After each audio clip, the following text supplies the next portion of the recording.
오늘은 하나님 말씀 다니엘서 10장 말씀 1절부터 마지막 절까지 다 함께 찾아서 교독을 하겠습니다.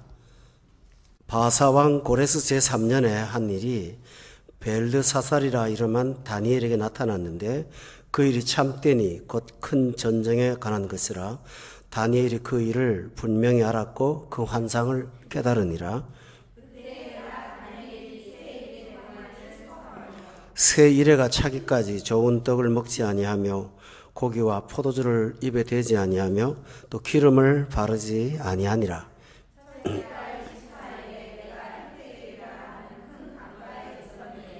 그때에 내가 눈을 들어 바라본 즉 한 사람이 세마포 옷을 입었고 허리에는 우바스 순금 띠를 띠었더라.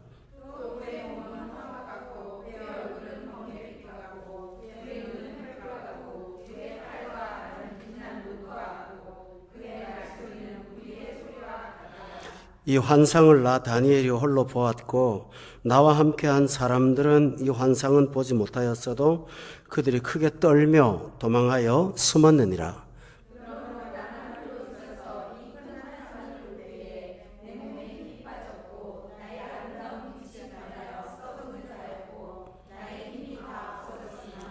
내가 그의 음성을 들었는데 그의 음성을 들을 때에 내가 얼굴을 땅에 대고 깊이 잠들었느니라.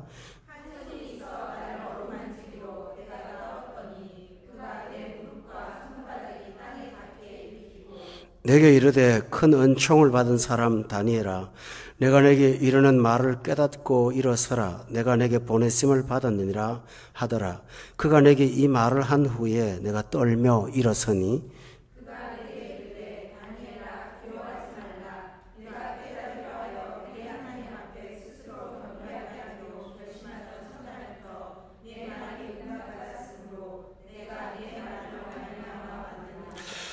그런데 바사왕국의 군주가 21일 동안 나를 막았으므로 내가 거기 바사왕국의 왕들과 함께 머물러 있더니 가장 높은 군주 중 하나인 미가엘이 와서 나를 도와주므로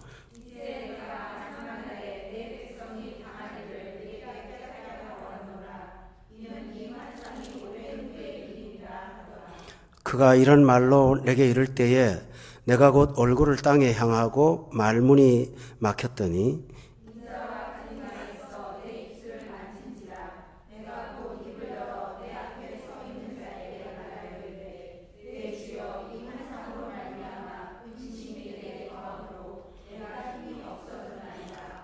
내 몸에 힘이 없어졌고 호흡이 남지 아니하였사오니 내 주의 이 종이 어찌 능히 내 주와 더불어 말씀할 수 있으리까 하니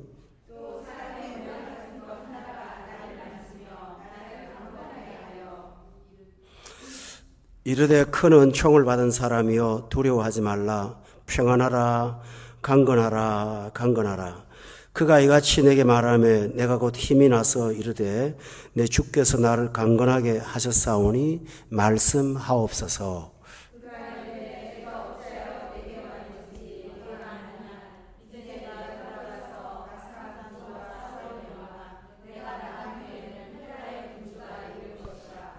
다 같이 읽겠습니다. 오직 내가 먼저 진리의 글에 기록된 것으로 내게 보이리라. 나를 도와서 그들을 대항할 자는 너희의 군주 미가엘 뿐이니라. 아멘. 다니엘서는 꿈과 환상이 많이 나옵니다. 우리가 서두에서는 왕들이 꾼 꿈을 여러분이 보셨을 것입니다. 대표적인 예로 느부갓네살 왕의 꿈을 우리가 기억하죠. 그때는 왕은 꿈을 꾸고 다니엘은 그 꿈을 해석을 해 주었습니다. 그런데 다니엘도 가끔은 환상을 봤죠. 다니엘은 환상을 봤을 때 다니엘 자신이 해석하지 않고 하나님께서 천사를 보내서 또 그 꿈을 해석을 해 줬습니다. 그런데 지금까지의 꿈과 환상에는 공통점이 있거든요. 왕들이 꾼 꿈이나 다니엘이 본 환상은 전부 다 세상에 관한 꿈이었습니다. 세상이 어떤 본질을 갖고 있는가 하는 것에 대한 꿈을 하나님께서 왕들과 다니엘에게 보여주셨습니다. 이 세상에 관한 그 환상이나 꿈의 핵심은 두 가지인데, 하나는 뭐냐 하면 본문 10장 1절에 다 같이 살펴보시면 중간에 바사왕 고레스 제3년에 한 일이 벨드사살이라 이름한 다니엘에게 나타났는데 그 일이 참되니 곧 큰 전쟁에 관한 것이다. 여기서 핵심은 이 세상의 본질은 전쟁이라고 한 것입니다. 이 큰 전쟁에 관한 것이었다라고 이렇게 말을 하고 있죠. 그런데 잘 보세요. 이 전쟁은 단순한 어떤 군사 전쟁을 말하는 것은 아닙니다. 이 전쟁은 영적 전쟁을 말합니다. 영적 전쟁이라고 하는 것은 여러분 다 아시죠? 사탄이라고 하는 악령이 하나님을 대항하여 하는 전쟁입니다. 그런데 이 전쟁은 영적인 전쟁으로 나타나지 않고 육체의 전쟁으로 나타납니다. 배후에는 사단의 역사가 있습니다. 그런데 겉으로 드러날 때는 세상에 먹고 먹히는 전쟁으로 보이게 됩니다. 우리가 예수님을 믿지 않으면 영안이 없기 때문에 그 현상은 봐도 본질은 보지를 못하고요. 예수님을 믿고 나면 현상을 보되 본질을 볼 수가 있습니다. 그래서 본질을 보는 사람은 이 싸움은 칼이나 무기로 하는 것이 아니라 기도의 무릎으로 하는 것이다 하는 것을 깨닫게 되고 심각하게 하나님 앞에 기도하게 되죠. 그래서 다니엘은 여러분 금식하면서 기도했던 거 기억하시죠? 이 전쟁은 기도하는 거다. 다시 말하면 우리가 직장이나 가정생활에서 어려움을 당할 때 대부분은 이것이 영적 전쟁입니다. 그래서 사람과 싸우거나 인간의 대안을 만들기보다는 하나님 앞에 무릎으로 이 전쟁을 이기셔야 됩니다. 그것이 가장 효과적인 일입니다. 그러면 제가 이것을 왜 영적 전쟁이라고 하느냐 하면 13절에 보면 그 내용이 나옵니다. 13절에 보니까 같이 한번 읽고 찾아보죠.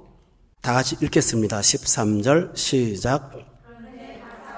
군주가 21일 동안 나를 막았으므로 내가 거기 바사왕국의 왕들과 함께 머물러 있더니 가장 높은 군주 중 하나인 미가엘이 와서 나를 도와주므로. 여러분 여기 잘 보면 바사왕국의 둘이 나옵니다. 서두에는 군주가 나오죠. 아마 영어로는 소버리겐이라고 되어 있습니다. 그런데 그 밑에 보면 바사왕국의 왕들이 나옵니다. 군주는 누구고 왕들은 누굽니까? 여기 잘 보시면 13절에 바사왕국의 군주가 21일 동안 나를 막았고 바사왕국의 왕들은 나하고 함께 있었다. 그러니까 종류가 다른 거죠. 그죠? 군주는 나를 막고 왕은 함께 있었고 여기서 말하는 군주는 이 바사왕국의 군주는 이 세상의 권세를 지배한 세상의 권세를 잡은 악한 영을 말합니다.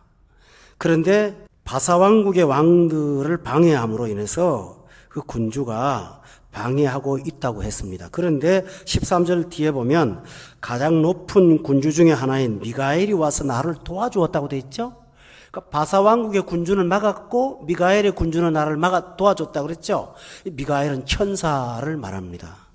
천사 중에 우두머리 천사 중에 하나입니다. 그래서 미가엘을 가장 높은 군주라고 하지 않고 군주 중에 하나라고 되어 있습니다. 내용이 신비한 거지만요. 사탄도 천사가 타락한 거거든요. 그런데 그 높은 군주 중에 또 하나인 미가엘은 하나님을 돕는 선한 천사입니다. 이 두 영적 존재가 전쟁을 일으켜서 바사왕국의 군주는 막고 미가엘이라는 가장 높은 군주는 나를 돕고 우리가 이 세상에 살면서 나라고 하는 중간 존재를 두고 악한 영과 선한 영의 영적 대결이 항상 있습니다. 이것은 직장에도 그대로 있고 또 가정에도 있고 여러분 내면의 세계도 있습니다. 그래서 이거는 어떤 사람의 상대가 된다. 인간적인 정으로 해결할 수 있지 그게 아닙니다. 그때 여러분은 분별력을 갖고 기도하면서 기도의 무릎으로 이것을 싸워 이기셔야 됩니다. 여러분이 이런 문제가 있을 때마다 그런 어떤 영적인 분별력을 갖고 대항하시면 주께서 여러분의 분별력을 통해서 도와주실 것을 믿습니다. 저는. 이 하나님 하는 일입니다. 그리고 2절에 보십시오.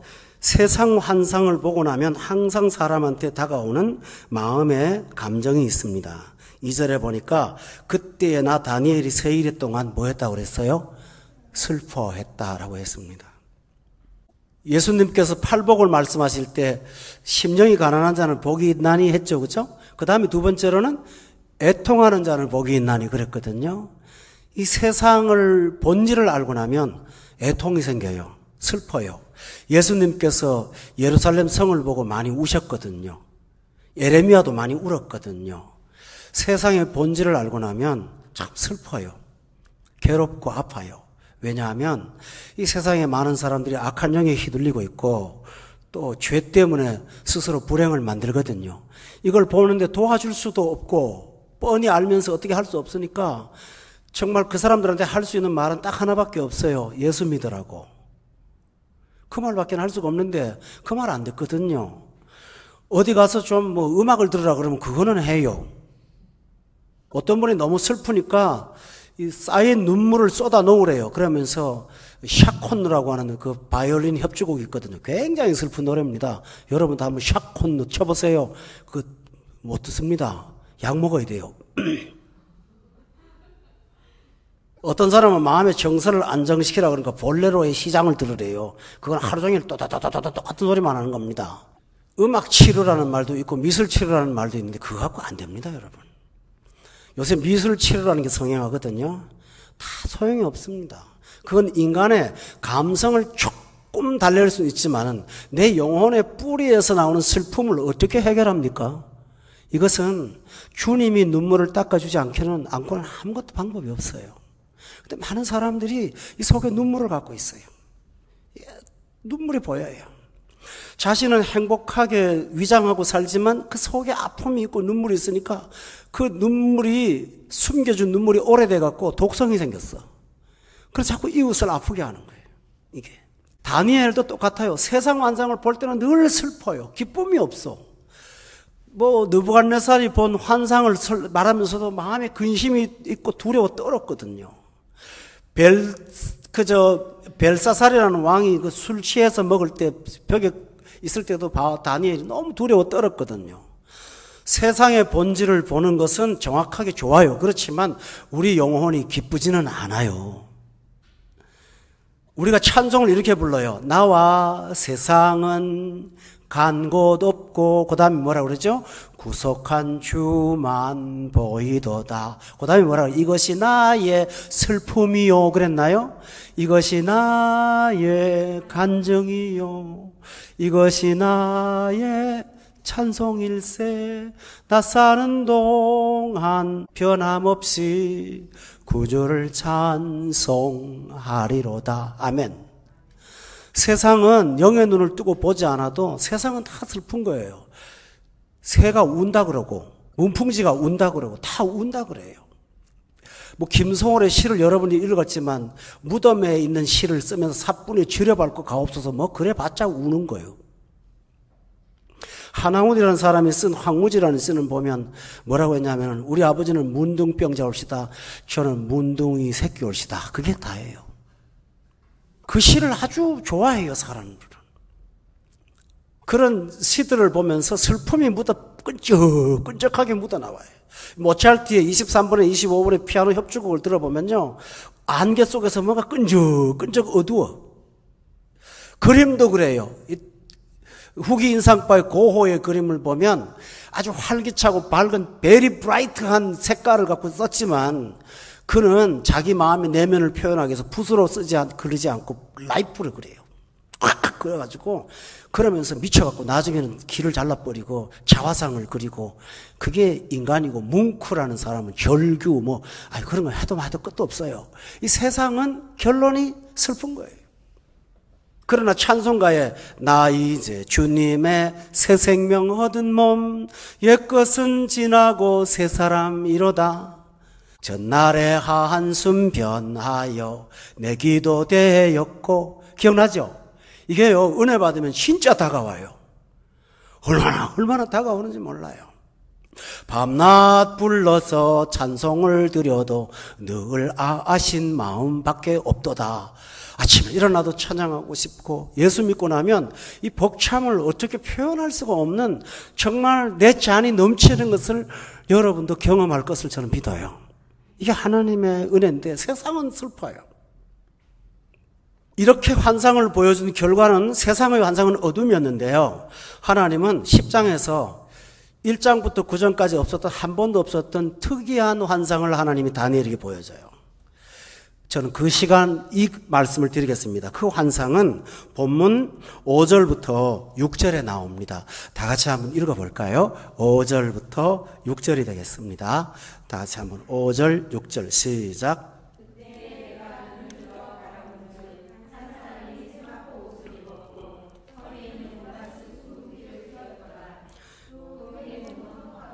그의 얼굴은 번갯빛 같고 그의 눈은 횃불 같고 그의 팔과 발은 빛난 녹과 같고 그의 말소리는 무리의 소리와 같더라 라고 했습니다. 한마디로 먼저 말씀드릴게요. 이 5절과 6절은 요한계시록 1장에 나오는 내용과 똑같은데, 그것은 하늘 보좌에 자정하신 우리 주 예수 그리스도의 환상입니다. 10장까지 지금까지 어두운 세상의 본질을 보여주신 하나님께서 다니엘한테 영광 중에 계신 예수님의 환상을 보여준 것입니다. 아까 슬펐다고 그랬잖아요. 이 환상은 전혀 다른 세계를 가지고 올 겁니다. 전 그걸 이 시간 살펴보겠습니다. 그런데 여러분은 먼저 이 환상의 특징 중에 하나는 5절입니다. 내가 눈을 들어 바라봤는데 거기에 누가 나옵니까? 한 사람이 나옵니다. 맞죠? 5절에. 여러분 저를 주목해 보세요. 1장부터 9장에 보면 느부갓네살이 꾼 꿈은 환상이 사람이 아닙니다. 괴물입니다. 머리는 정금, 가슴은 노소로, 다리는 철과 진흙, 위에는 질량이 많이 나가고 밑은 허술하게 짝이 없는, 멀리서 보면 멋있는데 가까이 가면 정체성이 이해할 수 없는 다양한 종류, 이게 세상의 특징입니다. 다리오 왕 때에 다니엘이 본 환상은 뭡니까? 세상은 곰이었고 표범이었고 사자인데 그냥 사자가 아니라 날개 달린 사자고 뿔 달린 표범이고 전부 다 괴물이에요. 하나님이 세상의 환상을 보여줄 때 전부 괴물인 거예요. 이 짐승이 짐승. 그런데 예수님의 환상은 사람으로 나타나세요. 왜 그럴까요? 예수님은 참 하나님이시면서 참 사람이세요. 그리고 예수님이 사람으로 나타나는 까닭은 영원히 그분은 우리에게 성육신하신 인간의 몸으로 오신 하나님이기 때문입니다. 다시 말하면 세상은 정체를 규명할 수 없는 악한 어떤 존재들이지만 하나님은 환상을 사람의 모양으로 보여주심으로 우리와 닮아있고 우리와 친근하고 나하고 교제할 수 있고 따뜻한 손을 잡을 수 있는 감정과 지성과 의지를 가진 분으로 내게 나타나신 것입니다. 다니엘한테. 여러분이 예수님을 친근하게 대하고 친밀하게 대할 때마다 뭘 느낍니까? 따뜻함을 느끼죠. 그죠? 위로를 느낍니다. 짐승을 사랑해서 애완용 동물들이 있고 식물이 있잖아요. 아무리 사랑해도 감정이 교감이 됩니까? 내가 사랑을 주는 것이죠. 그러나 하나님은 나와 동일한 모습으로 나와 교제하심으로 내 마음속에 정서를 녹여주시는 참 좋은 분이십니다. 할렐루야. 표범은 이빨에 뭘 물었죠. 기억나죠? 뿔 달린 사람은 저 짐승은 다른 뿔 달린 짐승과 또 싸우죠. 날개 달린 독수리는 아주 무섭죠. 그런데 한 사람 같은 이분이 하는 일은 10절에 보세요. 한 손이 있어서 그 다음에 뭐라고 그랬습니까? 나를 어루만진다 라고 돼 있어요. 우리 따라합시다. 어루만짐. 참 위로됩니다. 여러분 주님이 언제 어루만지는지 아세요? 인간이 하나님 앞에 고개를 못 들 때 어루만져 주세요. 야곱이 진실하지 못해서 집을 떠났는데 그날 밤 하나님은 사다리 내려놓고 야곱의 머리맡에 오셔서 그를 어루만진 거 기억하십니까? 주님은 그러세요. 엘리야가 로뎀나무 밑에 가서 자살하려고 결심했을 때 하나님은 천사를 보내서 그를 어루만져요. 베드로가 감옥에 갇혔는데 조용히 천사를 가지고 깨워요. 베드로야 일어나라, 가거라 하고 하나님이 위로하세요. 이 어루만짐이 하나님 앞에 있어요. 하나님은 전능자고 초월하지만 신기하게도 주님의 말씀 앞에 다가오면 내 감정과 내 영혼과 내 지성을 어루만지는 그 따뜻한 손이 있다는 사실을 믿으십니까? 어떤 박사님인데 그분은 초원에서 시골에서 살았어요. 근데 할아버지가 너무너무 무서웠대요. 한 번도 웃지도 않고 야단만 치시고 그러는데 잠을 잘 때는 꼭 할아버지가 데리고 가서 잔다네요. 그래서 그 방에 들어가는 게 너무 무서웠대요. 호롱불에 할아버지는 무섭지. 자기는 그거 자야 되지. 굳이 할아버지는 자고 가자 그러지. 잠을 잘 때는 할아버지 자냐? 네. 막 그러고 잤다는 거죠. 근데 어느 날 목이 말라서 눈을 떴는데 깊은 밤에 할아버지가 그 옛날에는 다 지금 머리가 아니라 빡빡머리였거든요. 그 머리를 그 소뚜껑 같은 손으로 쓱 쓰다듬고 계시는 거야. 손자가 예뻐서. 그러다 깬 것처럼 되니까 아닌 척 하시는 거예요. 그때 어린 마음에 뜨거운 눈물이 났대요. 할아버지가 나 정말 사랑하는구나. 하나님은 나를 굉장히 엄하게 대하시는 것 같지만 안 그러세요. 성경을 가까이 가보면 말씀으로 내 영혼을 어루만지는 분이 하나님이세요. 제가 목회하면서 바로 주님의 어루만짐을 여러분께 소개할 때가 얼마나 행복한지 아세요? 내 영혼이 녹아요, 녹아. 감정만 녹는 게 아니라 영혼의 뿌리까지 환하게 녹는 그 만져주심. 근데 이 만진다는 말을 오늘 한 번, 두 번 하는 게 아닙니다. 여기 본문에 한번 보세요. 10절에도 만졌다고 그랬죠. 16절에 보세요. 인자와 같은 이가 있어. 그 다음에 뭐라 그랬어요? 네, 입술을 만져주셨어요. 얼마나 따뜻합니까? 18절에도 보면 사람의 모양 같은 것 한 분이 와서 나를 만지면서 강건하라고 말했다고 그랬어요. 이걸 얼마나 반복하는지 여러분 보세요. 성도 여러분, 우리는 연약해요. 주님의 전에 나와서 그분의 만져주심이 늘 필요한 거예요. 예수님이 어린아이들이 왔을 때 예수님께서 그 아이를 안아주었을 때 부모가 아이를 데려온 목적이 복음서에 뭐라는지 압니까? 만져주심을 바라고 데려왔더라 돼 있어요. 만져주심을 바랬어요. 그때 주님이 만질 때 제자들이 거절했어요. 그때 주님이 그 아이를 금하지 말라. 천국은 이런 자의 것이야 하고 안고 그 아이들을 어루만져 주었어요. 환자는 치료하러 예수님 앞에 나왔고요. 배고픈 군중은 예수님을 떡 만드는 사람으로 주님을 만났지요. 그러나 부모들은 어린 영혼을 데려올 때 아무 욕망이 없어요.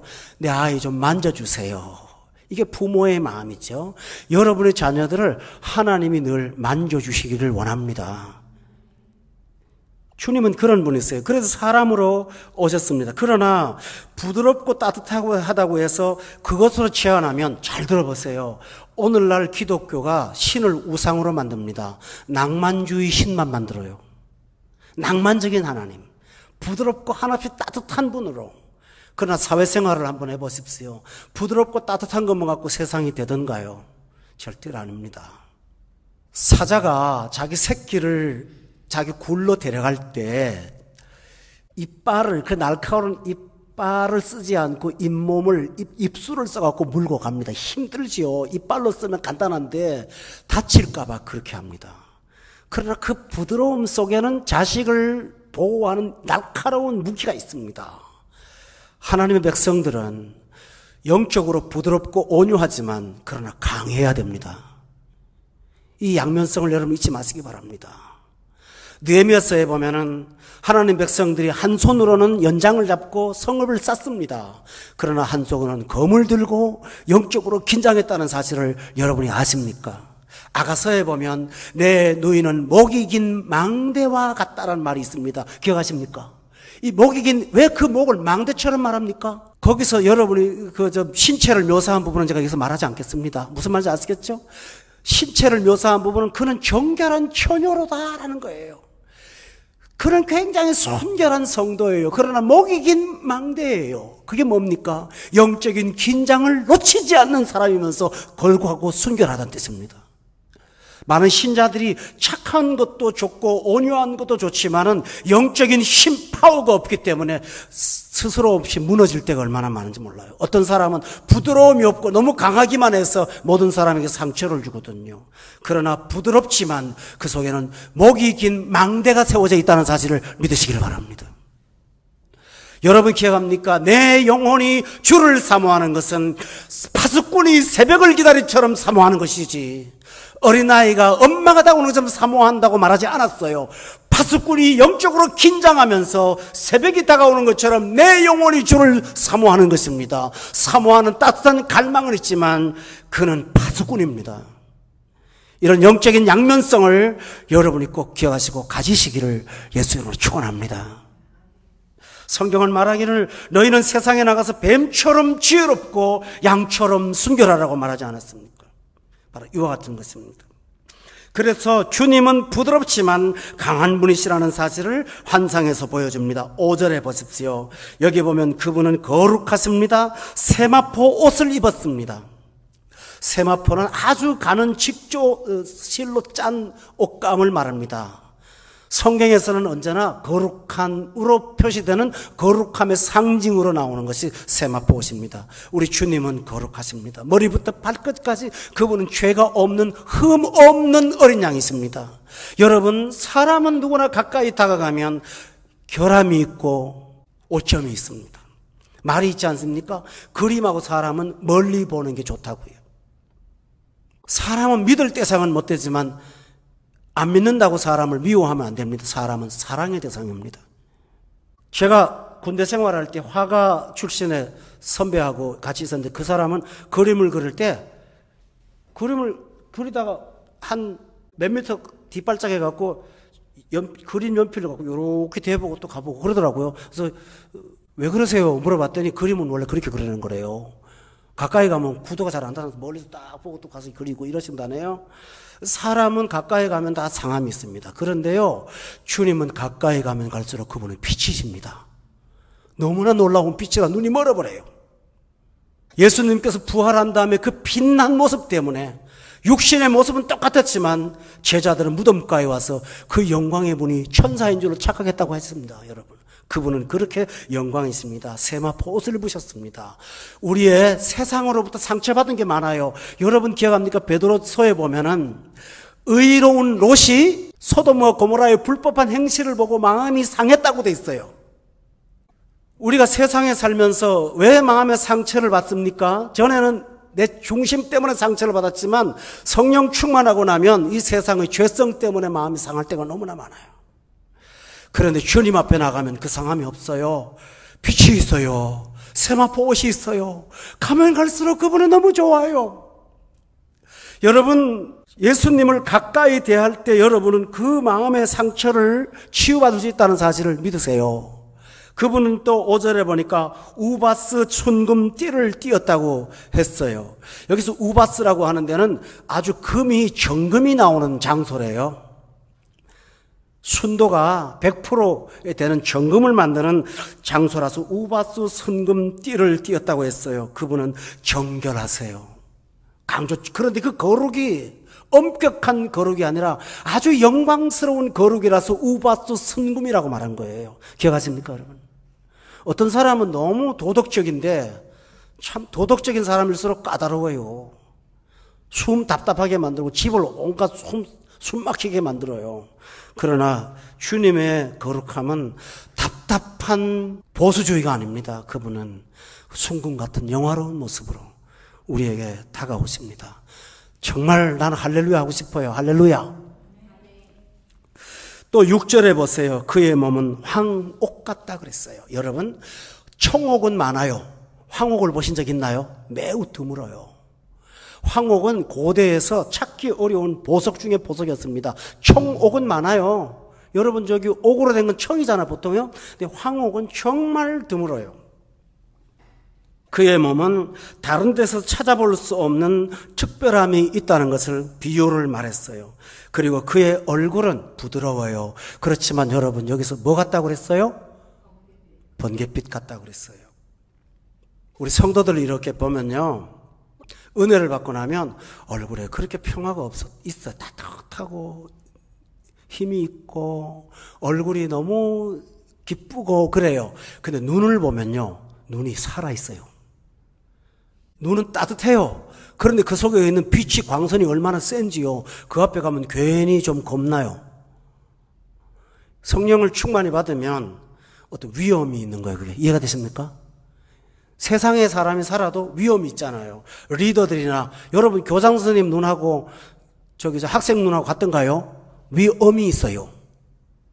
옛날에 보면 교장 선생님들이 하도 위험이 많아갖고 눈꺼풀이 쳐져갖고 이렇게 되죠, 그죠? 그것처럼 근데 그게 필요해요, 사회에는. 근데 하나님이, 예수님이 황홀같이 빛난 분이지만 그 얼굴은 번갯빛 같은, 감히 접근할 수 없는 수천만 볼트의 전기가 흐르는 것처럼 그분에게는 강력한 능력이 있었어요. 또 하나 보세요. 그의 눈은 뭐 같다고 그랬어요? 횃불 같다고. 이 말은 뭡니까? 사람의 심령을 꿰뚫어보는 영적인 통찰력이 그분에게 있다는 것을 보여주는 것입니다. 주님은 바로 그런 분이십니다. 그의 팔과 발은 빛난 놋과 같다고 그랬습니다. 잘 닦아놓은 놋그릇처럼 그분은 찬란하게 빛나는 어떤, 이게 예수님의 원래 모습이 아니라 어떤 상징이죠, 그죠? 그 환상으로 본 거예요. 그리고 잘 보세요. 6절에 보면 그분의 말소리는 무리의 소리와 같다고 했습니다. 기억하십니까? 고대에는 사람들이 한꺼번에 모이는 일은 매우 드물었어요.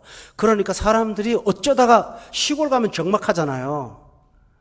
그런데 사람이 많은 도시 오면 시골 사람들이 막 정신이 하나도 없어요. 여기서 말하는데. 그런데 수천만 명의 사람들이 모여서 확 하는 것처럼 그분의 말씀은 내 영혼에 들어올 때 너무나 강력한 힘이 있다는 것입니다. 요한계시록에는 그렇게 말합니다. 그 입에 날선 검 같은 게 있어서 그 입에 나오는 말씀의 검으로 그들을 싸운다고 되어 있단 말이에요. 하나님의 말씀은 능력이 있어서 좌우의 날선 검 같아 골수와 관절과 골수를 찔러 쪼개며 우리 마음의 생각을 드러내는 능력이 있다고 그랬어요. 이게 바로 하나님의 말씀이에요. 우리가 신령한 사람이 되고 성령 충만하면 무심코 상대방과 대화할 때도 어쩌면 내 문제의 본질을 저렇게 정확하게 알 수가 있지. 우리는 그런 영적인 통찰력을 가질 수가 있습니다. 왜 그럴까요? 주의 말씀이 능력이 있기 때문입니다. 그래서 내 영혼의 문제를 해결하는 힘이 있다는 사실을 믿으십니까? 이건 하나님의 힘입니다. 아주 고전적인 예화인데요. 어떤 사람이 아주 고가 자동차가 고장이 났어요. 그래서 정비소에 가져갔습니다. 그랬더니 그분이 뜩 한번 쳐다보더니 뚜껑 탁 열고 몇 번 보더니 탁 고쳤어요. 그러고 난 다음에 견적서를 제출했습니다. 거기 뭐라고 되는지 압니까? 수리비 2불, 찾는 거 2,000불. 그래서 깜짝 놀라갖고요. 무슨 이런 견적이 다 있냐 그랬더니 전문가니까 찾는데 돈이 든대요. 다른 회사 가지고 갔으면 그거 다 뜯어야 되거든요. 찾기만 하니까 간단한 거예요. 제가 알고 있는 어떤 분은 자동차 박사인데요. 저는 그분을 모르고 그분의 학생을 알아. 근데 그분이 학생이 뭐라냐면 우리 교수님은요. 자동차 갖고 와서 소리만 딱 들으면 집어낸대요. 정말 박사래. 대한민국에 하나밖에 없는. 소리만 들으면 문제를 해결하는 분이래요. 자, 그분 앞에 자동차를 갖고 와서 다른 데 가서 그 고가의 차들을 뚜껑을 열고 한 달 동안 고쳐갖고도 제대로 못 고치는 것도 소리 하나 딱 듣고 교정만 할 수 있는 분이라면 그분이 능력자 아닙니까? 진짜 마이다스 아닙니까? 주님이 바로 전능하신 마이다스이십니다. 그 앞에 나가면 나도 내 문제를 몰랐고 다른 사람도 몰랐고 세상도 모르는 내 문제의 본질을 그분이 찾아내셔서 그걸 고쳐주십니다. 이것이 많은 물소리와 같은 거예요. 다니엘이 이 환상을 보고 나서 우리는 설교를 들어도 이렇게 좋은데 이 환상을 보고 나서 그에게 받은 주시는 은혜가 있습니다. 그 은혜가 뭔지를 지금부터 살펴보도록 하겠습니다. 여러분, 대단히 중요한 내용입니다. 정말 중요한 내용입니다. 그러기 전에 저는 말씀드리겠습니다. 환상은 다니엘한테는 예수님을 환상으로 보여줬지만 우리한테는 성경에 더 풍성한 기록으로 있다는 사실을 아십니까? 주님을 가까이 대하시고 예수님을 자꾸 만나보세요. 제가요 참 답답하지만 길고 지루한 일들을 합니다. 교회 처음 나오신 분들을 위해서 요한복음을 끝없이 반복하는 거예요. 저 목사님 왜 저러나? 저렇게 설교할 게 없나? 그러실 생각은 안 하신 것 같지만 저는 그걸 오해받을까 하는 생각도 있어요. 그러나 그 이유가 있습니다. 예수님을 알지 않고는 다른 어떤 진리도 여러분에게는 하나의 이론으로밖에 안 들리거든요. 그 되풀이하는 거예요. 주님이 누군가 이렇게 접근하고 저렇게 접근하고 가면 전부 다 예수님이기 때문에 그 예수님을 요한복음 1장 1절 18절 갖고 아마 우리 교회에서 정말로 많이 했을 겁니다. 그러나 여러분 들으시면 아시죠? 들을 때마다 주님이 이런 분이었어? 깜짝깜짝 놀랍니다. 저 목사님 성경 기가 막히게, 그건 나중 문제고요. 우리 주님이 이렇게 풍성한 분이었어? 여러분 동의하십니까? 그렇죠? 어떻게 이렇게 풍성한 분이야? 요한복음 앞에 있는 서론의 장각보다 끝없이 그분의 모습을 들춰내도 끝이 없는 그 보화를 저는 발견합니다. 여러분, 이 주님 앞에 가까이 다가가세요. 다가가세요. 아멘? 내 자아를 묵상하면요, 내 자아만 자꾸 쳐다보면 어떻게 됩니까? 내 상처가 보여요. 내 잘난 거 보여요. 내가 당한 아픈 거 보여요. 내 허점이 보여요. 다 문제만 생겨요. 그러나 나와 세상은 간 곳 없고 구속한 주문 보기만 하면 간증이 나오고 찬송이 나오는 거예요. 그래서 저는 여러분에게 이걸 부디부디 잘 보시기를 바랍니다. 왜 제가 이런 말씀을 드리냐면 오늘 본문에 보니까 그 강조점이 하나 있거든요. 7절에 보세요. 이 환상을 나 다니엘이 홀로 보았다고 그랬어요. 정말 주님을 집중으로 보는 신자들은 그다지 많지 않거든요.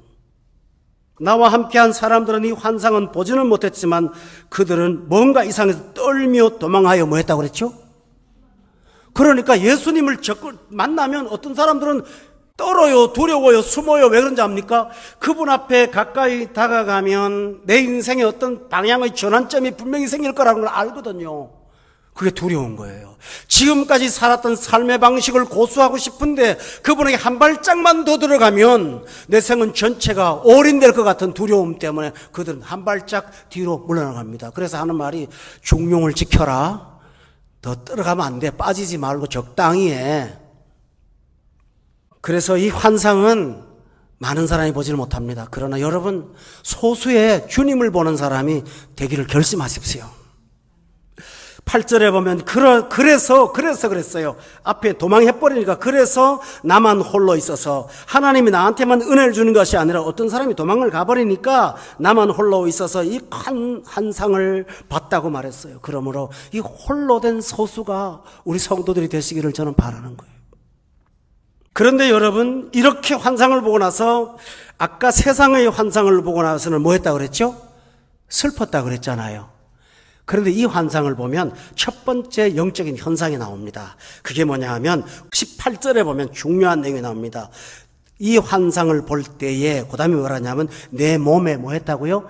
힘이 빠졌다. 따라합시다. 내 몸에 힘이 빠진다. 이 몸에 힘이 빠진다는 말은 여기도 있고 17절에도 있습니다. 16절에 보세요. 내 주여, 16절 끝에 이 환상으로 말미암아 근심이 내게 더하였으므로 슬픔하고는 달라요. 16절에 내가 뭐 했다고 그랬죠? 힘이 없어졌나이다. 17절에 다 같이 한번 읽어볼까요? 시작. 호흡이 남지 아니하였사오니 내 주의 이 종이 어찌 능히 내 주와 더불어 말씀할 수 있으리까 하니. 아멘. 성도 여러분, 잘 들어보세요. 여기서 강조점은 그냥 힘이 아니라 내 육신의 힘이라는 말을 강조하고 있어요. 내 몸이라는 말을 계속 반복하고 있죠. 이것은 뭡니까? 하나님의 나라는 육이 아니라 영이라고 그랬잖아요. 그러니까 육의 힘이 빠지는 거예요. 재성된 옛사람의 힘이 빠지는 거라고요. 내 잘난 자아가 쭉 빠져나가는 거예요. 내 힘만 믿고 살았던 거 빠져나가는 거예요. 제 힘만 의지할 때는 패할 수밖에 없도다. 맞습니까? 마틴 루터가 유명한 찬송을 써서 내 힘만 의지할 때는 패할 수밖에 없도다. 이 장수 누군가. 기억나시죠? 여러분이 은혜를 받으면 갑자기 막 행복해지고 좋은 게 아니라 진짜 은혜를 받으면 그때는 여러분 무기력하게 됩니다. 지금까지 내가 갖고 살았던 어떤 목표와 내 가치관이 하나님 앞에 대할 때 이거는 아니라는 것을 깨닫게 되니까 난 뭐하고 살아야 되지? 혼란이 일어납니다. 근데 뭐 하는 분들이 그때쯤 되면 교회 생활 한 1년 조금 넘거나 2년 되거든요. 내가 뭐가 지금 시험이 들었나 봐. 시험에 든 게 아니라 아주 정상인데 당신들을 막 낙담하는 거예요. 근데 그때 나는 보면 아 왔구나 합니다. 여러분 야구 선수 할 때 해설가가 항상 하는 말이에요. 아, 저 선수 어깨에 힘이 들어갔어요. 힘이 너무 힘이 들어갔어요. 그러니까 파울이 나와요. 힘을 빼야 돼요. 그러잖아요. 테니스 하는 라켓 붙잡을 때 내가 옆에서 봤어요. 힘 좀 빼라고요. 힘 좀 부드러워야 돼요. 부드러워도. 난 골프도 몰라도 골프도 스윙이 부드러워야 된다고 생각합니다. 잘은 모르지만. 비행기 타고 하도 지루해가지고 골프 그 연습하는 거 중계를 한번 봤는데 어떤 사람이 하는 걸 몸을 보세요. 몸이 유연하게 휙 돌아서 부드럽게 탁 쳐야 장타가 나옵니다. 그러더만요. 집에 와서 연습해볼까 해도 말았는데. 세상 논리도 그렇습니다. 그럼 여러분 하나님의 은혜가 처음에 오면 여러분이 교회 와서 막 은혜 받으려고 그러다 조금 처음에는 그렇지만 시간이 지나가면 힘이 쭉 빠져. 나 뭐 하노? 내가 바보가 아닌가? 여기 중요한 사실은 따라합시다. 내 육의 힘을 빼는 것이다. 할렐루야. 힘 빠지는 거예요. 이사야라는 선지자 아시죠? 하나님의 영광을 봤어요. 하나님이 성전에 가득 차고 구름이 나타나고 천사가 노래 부르는 엄청난 광경을 봤을 때 제일 먼저 힘이 생긴지 압니까? 아닙니다. 힘 빠졌어요. 아이고 나 망하게 됐구나. 그렇죠? 베드로가 물고기를 예수님 때문에 잡았는데 물고기가 너무 많아가지고 배에 잠기게 됐을 때 힘이 넘쳐갖고 이거 팔아가지고 잘 먹고 잘 살아야지 그러다 합니까? 힘이 쪽 빠져갖고 무릎을 탁 꿇더니 아이고 나는 죄인입니다. 날 좀 떠나주세요. 두려워했습니다. 부활의 주님을 처음 만났던 부활의 첫 목격자들이 너무 기뻐서 뛴 줄 압니까? 그들은 두려워 떨었습니다. 기억하십니까? 마리아가 네 몸에 천사가 말하기를 네 몸에 예수님이 태어난다는 말을 할 때 그 말을 듣고 기뻐 뛴 줄 아십니까? 그는 무서워했다고 되어 있습니다. 진짜 은혜는 이렇게 다가옵니다. 오늘 여러분이 신앙생활을 어느 정도 하면서 여러분에게 영적인 많은 힘이 빠지고 내 자신이 뭔가 하는 초라해 보이십니까? 그것은 매우 건강한 영적 상태입니다. 그냥 힘이 빠진 게 아니라 어떤 사람 말 듣고 내 힘 빠진 것이 아니라 주님의 환상으로 말미암아 내 힘이 빠졌다. 본문이 그렇게 돼 있죠. 베드로가 육신의 힘이 남아있을 때는 힘이 왜 빠졌는지 압니까? 어떤 여자 종 아이 하나가 저 사람 갈릴리 사람이야 그러니까 베드로가 힘이 쭉 빠져가지고 나 아니야 그랬잖아요. 그때는 힘이 얼마나 셌는데요. 나 절대로 주님을 부인하지 않겠습니다. 큰 소리 땅땅 쳤잖아요. 3번 큰 소리 치고 3번 부인하대요. 그러나 힘이 쭉 빠져가지고 갈릴리 바닥에서 고기 잡으면서 주님이 너 나 사랑하냐 했더니 그때는 큰 소리를 못 치고 자신 없으니까 주님이 내 마음 아시잖아요. 그럽니다. 근데 그때는 힘이 나요. 힘이 나요. 여러분 우리가 금식 왜 하는지 아세요? 금식은 뭔가 얻어먹으려고 하는 게 아니에요. 힘 빼려고 하는 거예요. 내 육이나 혈기가 너무 살아있는 거예요. 이게 자꾸 앞서니까 짜증나는 거예요. 이것 때문에 뭐가 안 돼요. 나 좀 죽이고 싶은데 밥 안 먹고는 안 될 것 같다. 그래서 금식하잖아요. 신기한 금식의 은혜가 뭔지 압니까? 연약해져요.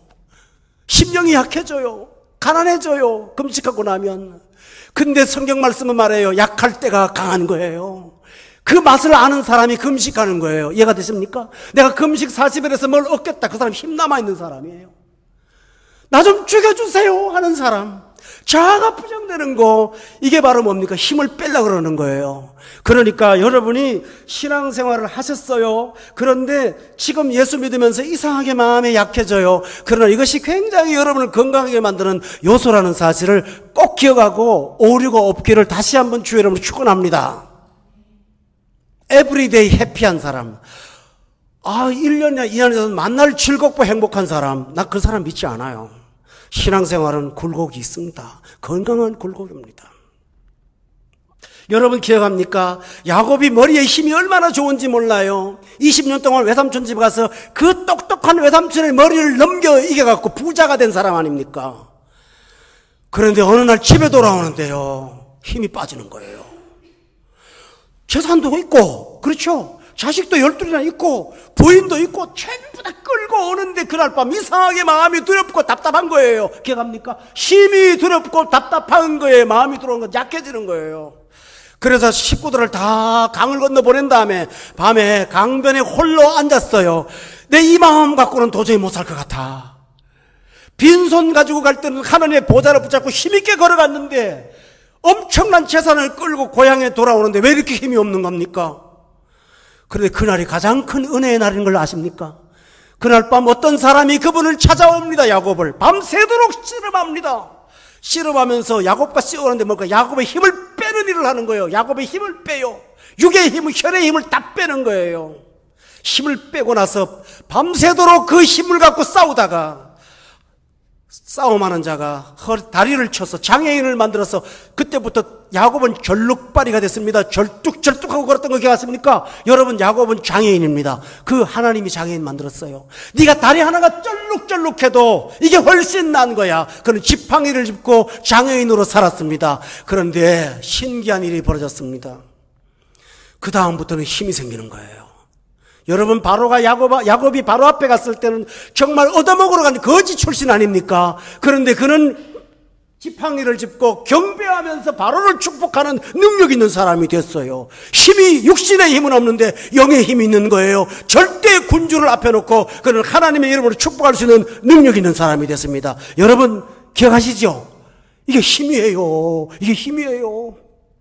그러니까 힘이 빠져야 힘이 들어오는 거죠. 세상물이 빠져야 영의 물이 들어오는 거죠.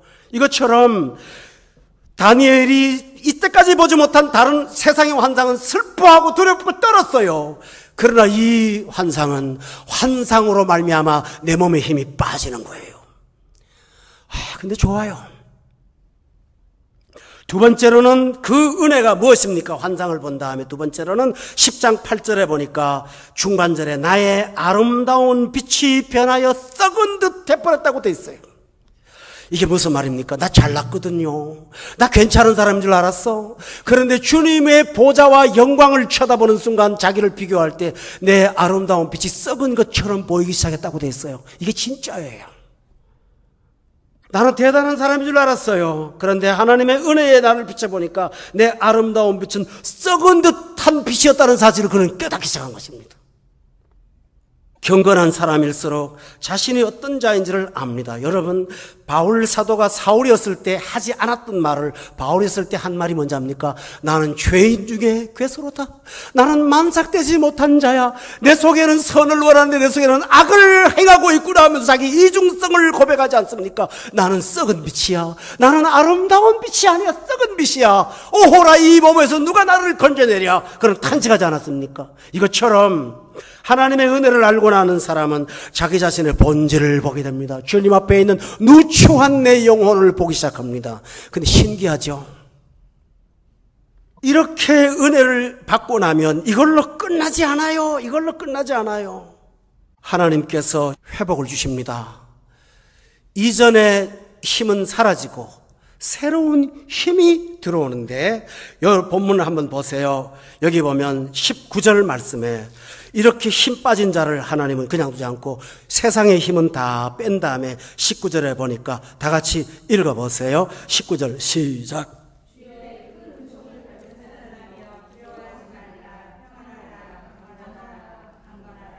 그가 이같이 내게 말하며 내가 곧 힘이 나서 이르되 내 주께서 나를 강건하게 하셨사오니 말씀하옵소서.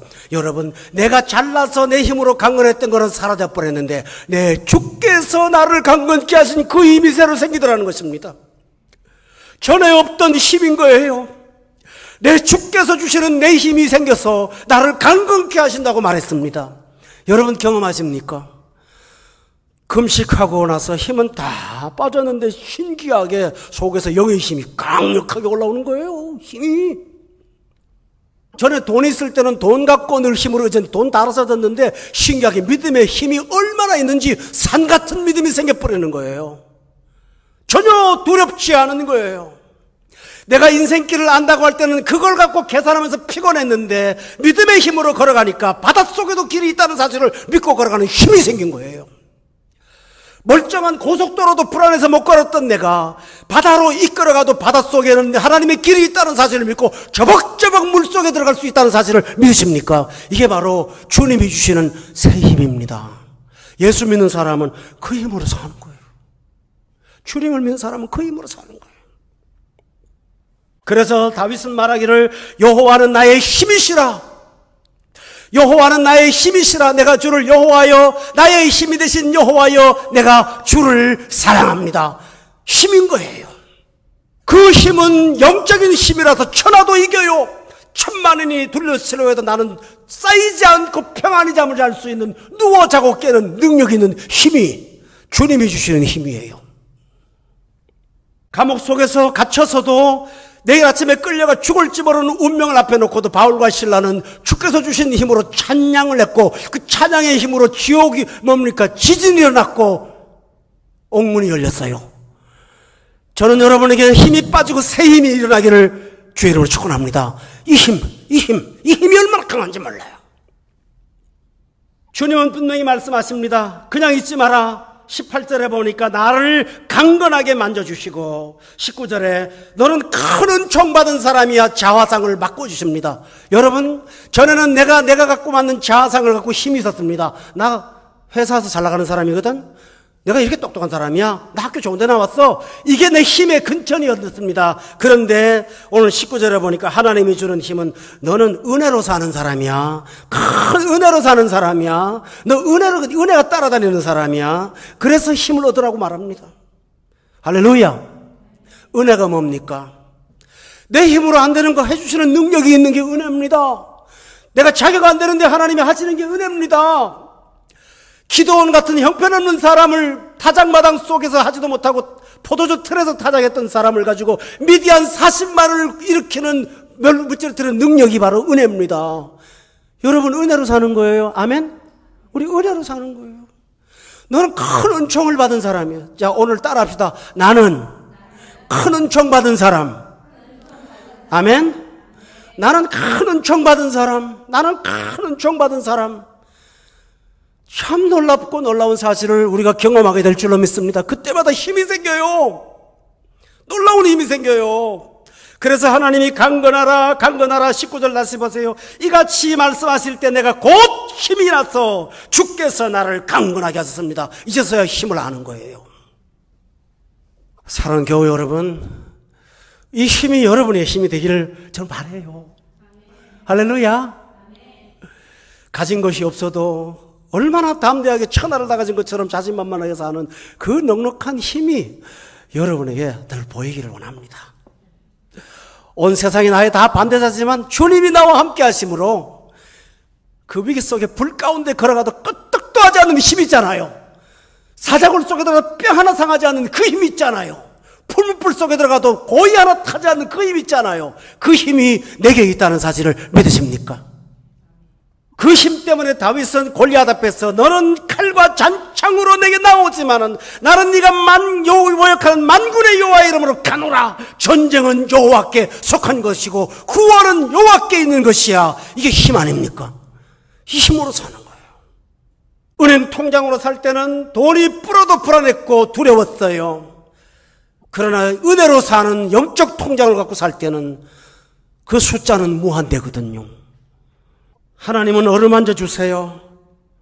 그 부드럽게 어루만지는 속에 힘이 있어요.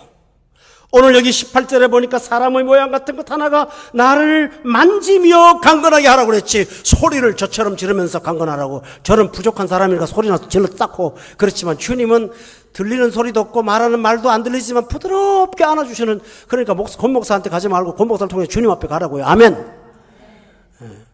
제가 좀 부족한 것도 나요.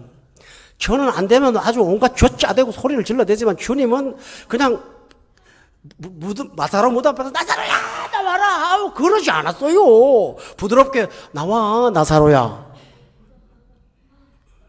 주일학교 어떤 애가 하는 말이 왜 예수님이 나사로야 나오라 그랬는지 아니? 그러는 거야. 무덤에 가서 그냥 나오라 그러면 다 나올까 봐 나사로만 나오라고 나사로야 나오라 그랬더니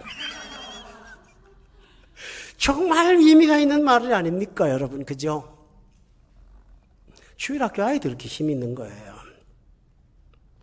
참 좋아요.